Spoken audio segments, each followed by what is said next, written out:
Ang topic natin ngayong araw na ito ay tungkol sa mga maling sabi-sabi tungkol sa pagtatalik. So, kailangan nating maliwanagan ang ilang mga maling paniniwala. Ang una sa lahat, iniisip ng ating mga kabataan o ng mga magpartner na kapag daw may regla ay hindi mabubuntis.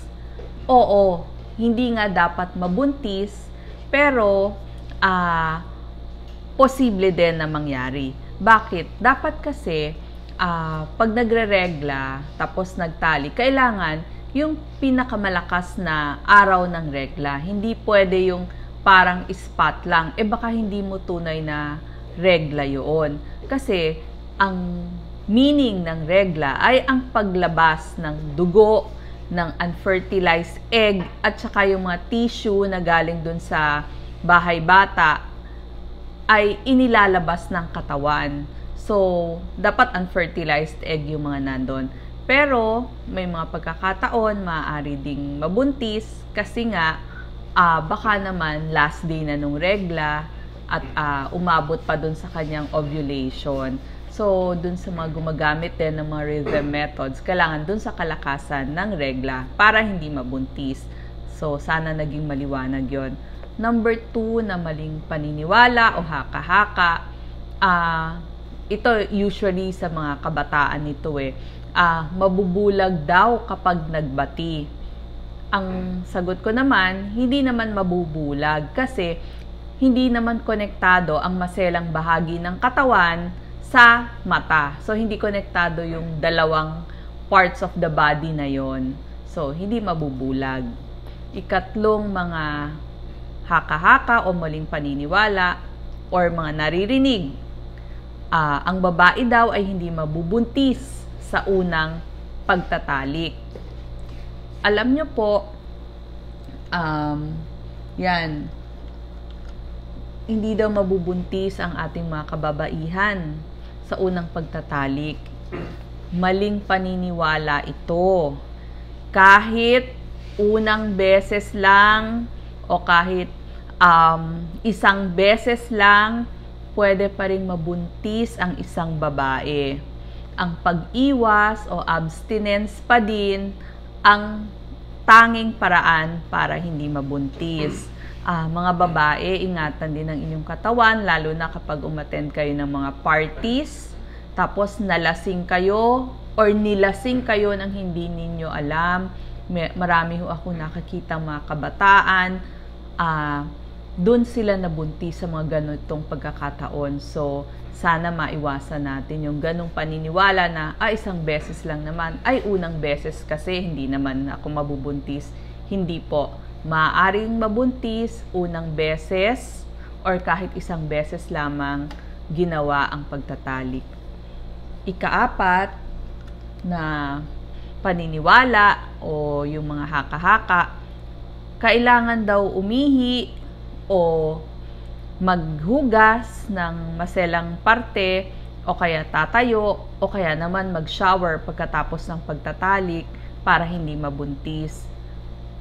Maling paniniwala po iyon kasi iba yung daanan ng ihi, kasi sabi nga iba umihi daw right after. Mamaya po i-explain ko ba't kailangan umihi. Pero dun sa una ninyong tanong, iba ho ang daanan ng ihi, iba din yung daanan ng sperm papunta dun sa fertilized egg. So, hindi sila pareho ng daanan. So, kailangan nating umihi kasi para hindi tayo magkaroon ng impeksyon sa ating pantog o sa ating kidney or sa ating ihian. Pero, yung bilis ng sperm papunta sa egg, mabilis ho yun. Baka hindi nyo na mahabol kapag maghuhugas, kahit maghugas pa kayo. So, isipin nyo na, hindi yun yung paraan. Hindi yun yung 100% na paraan para hindi mabuntis. So, kailangan ho hinay-hinay dun sa ganung mga paniniwala. Number 5, wala daw pang lalaking birth control. Yan, wala daw pang lalaking birth control at hindi epektibo kung sakaling meron man. Malihong paniniwala yon kasi isa sa pinakaligtas, mabilis bilhin, proteksyon laban sa mga nakakahawang sakit, o proteksyon laban din sa pagbubuntis ay ang condom. Paggamit lamang ng condom, kailangan single lang, single use. Pag itatapon na, at wag din magdo-double. Kasi pag pinag-double nyo yung condom, maaaring mapunit lang pareho. So, dapat isang piraso rin lang at tamang size. Pero usually, tamang size naman ang nabibili. At walang kapalit. Hindi pwedeng yung kung ano-anong plastic wraps, ipalit natin kung walang makuhang condom. Hindi po. Condom dapat. At ang huli o ika-6 na maaaring tinatanong ng ating mga kabataan sa kanilang isipan or mga pinag-uusapan nila, sabi ni ganito, sabi ni ganyan, makabubuntis ba kapag may lumabas na pre-cum?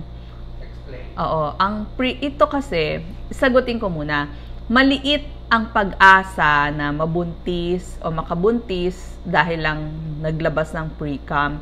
Pero, maaaring mangyari. Pero dapat hindi. Bakit hindi dapat? Kasi, yung pre-cum, isa itong likido na nailalabas ng lalaki bago mag-ejaculate. Galing ito sa isang gland, tinatawag na Cowper's gland. Nasa gilid yon ng prostate gland. Ang trabaho nito ay para ma-neutralize yung acid sa dadaanan ng sperm. At saka, kasi 'di ba, ihi, medyo pang-neutralize din ng ihi yon kasi acidic nga. At pangpadulas. Kaya lang, dapat wala yung kasamang, kasi wala dapat itong kasamang sperm. Kaya lang, may mga pagkakataon na dun pala sa daanan nung pre-cum at saka nung sperm, may naiwan pala. Maaaring sa previous niyang pag-ejaculate. So, pag ganon, dun lang magkakaroon ng pagkakataon na makabuntis yung pre-cum. Pero, dapat hindi. Maliit naman ang chance. So, ang pre-cum, sinabi ko nga, ang trabaho nun ay para ma-neutralize yung acid at saka pampadulas.